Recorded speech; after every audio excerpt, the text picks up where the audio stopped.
Odean जूं ज़ातियूं जीअं कबीले ऐं नसुर जूं केतिरियूं निखूं ऐं पाड़ा थियनि था, अहिड़ीअ रीति सिंध में ओडन जे हवाले सां हेठियूं निखूं ऐं पाड़ा थियनि था।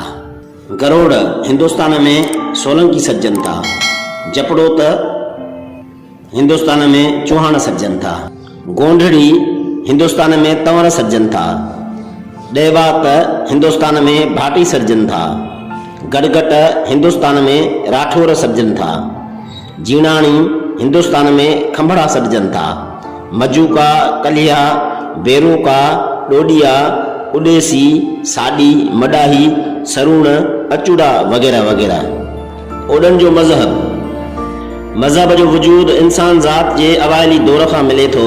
वक्त ऐं हालतुनि जी तब्दीलीअ सबबि मज़हबी अक़ीदा फितरत परस्तीअ खां बुत परस्ती ऐं ख़ुदा परस्तीअ जे अॼोके दौर ताईं हिकु डिघो सफ़र ऐं तारीख़ रखनि था।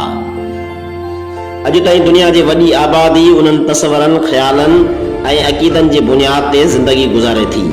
ईअं ओडन वटि बि उहे मुजरद तसवर ऐं अक़ीदा मौजूदु आहिनि।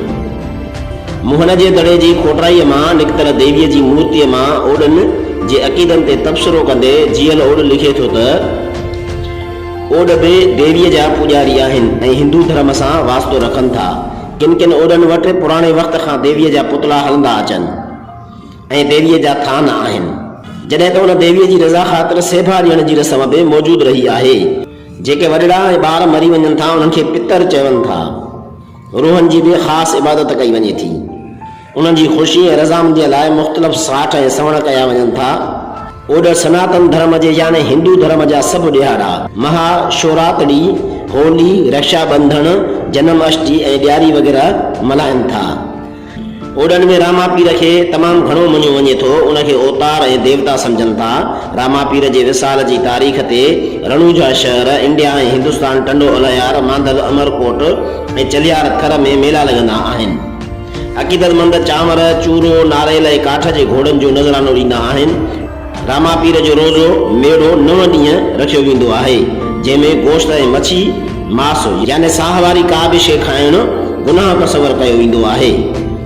उन रामापीर जी परे खां सुञाणप करण लाइ हिकु झंडो थॼा पिणु हूंदो आहे, जंहिं लाइ इश्तियाक अंसारी लिखे थो त उहे पाण में सिबियल हुआ ऐं ॿाहिरे पासे का चौबदार नमूने में कटियल हुआ। थॼा जे हेठें अछे कपिड़े ते रामापीर जा ॻाढ़ा रंग सां छपियल पेर हुआ।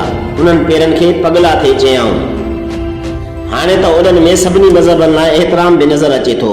पीरान पीर दस्तगीर सां अक़ीदत रखणु, ओलिया ने दरवेशनि जी इज़त करणु, क़ुरान पाक जो एतिराम करणु ऐं कलंदर शहबाज़ खे मञण जहिड़ा रवाज बि मौजूदु आहिनि।